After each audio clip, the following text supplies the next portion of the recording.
These videos are made from meditations I have.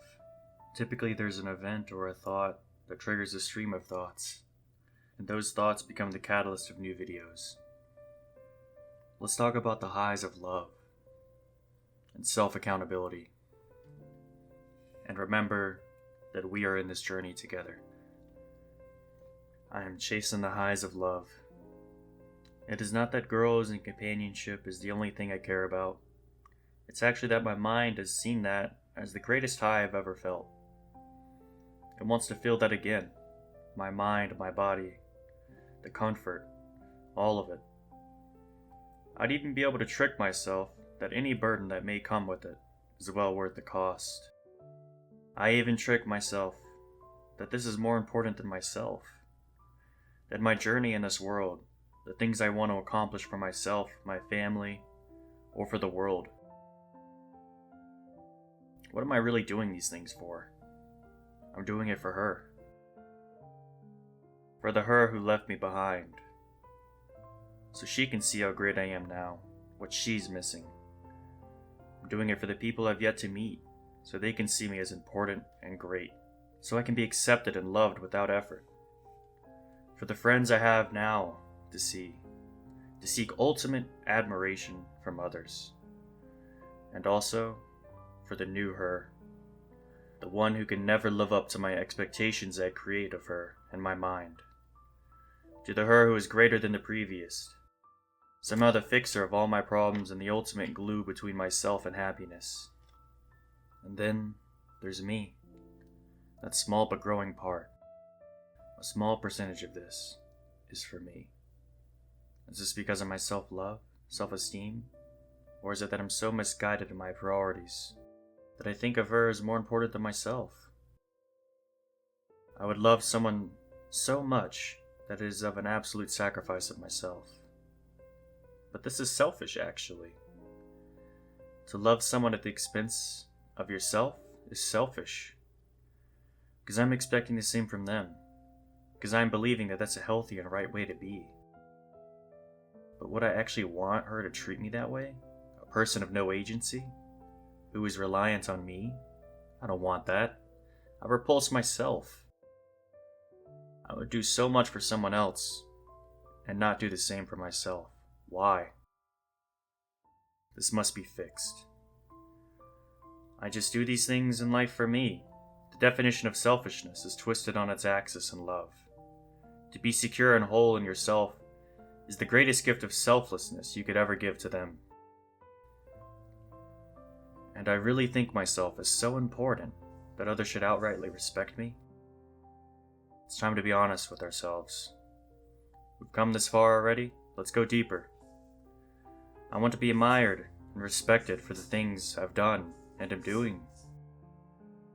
Am I making these videos to help others? Of course. But I'm also making them to be popular, to sell myself, to seek validation.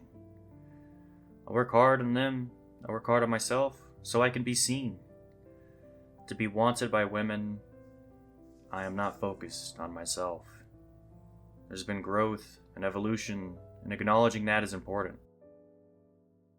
But I'm always wanting for someone else to tell me how to live my life. The next secret fix to change how I feel.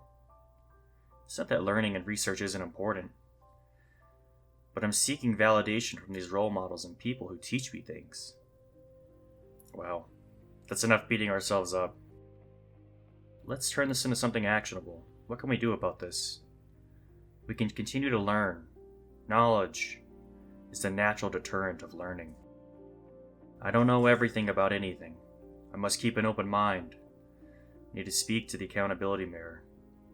I need to tell myself the truth. If I am on the right track or not. Am I doing everything I could be doing? Who am I doing it for? Each day I want a feeling of doing this for me to be stronger. I want to forget about all versions of her, the past, present, and future, and simply live in this world. When the time comes, she will be there, and the opportunity will be natural. It won't be forced. It may be awkward. I might mess up, but it will be right. And in that moment, I will be doing it not to be with her, but to prove that I am of myself. A whole person looking for another whole person. Not two halves making a whole, but two wholes coming together to make a greater future. I think the person I want to become mentally is the person who's going about their day, no matter what it is they're doing, without a care in the world of who sees it and who is there, to be absolutely present and unwavering, to not even care about being seen. And finally, I am not on this journey alone. I have you. I have my friends and family.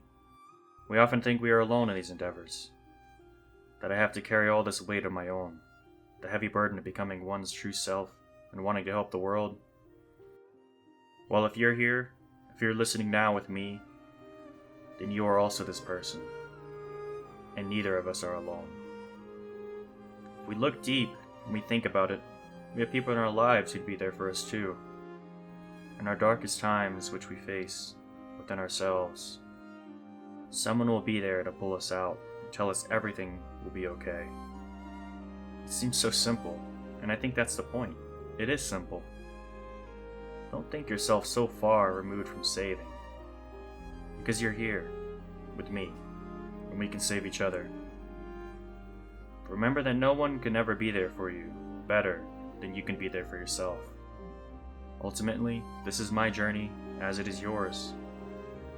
A hope for change and love for the world and others. Our hope is what saves us and drives us. We must never give in to despair. We feel it, we understand it, and yet we stand taller anyway. In our darkest times, hope is something you give yourself.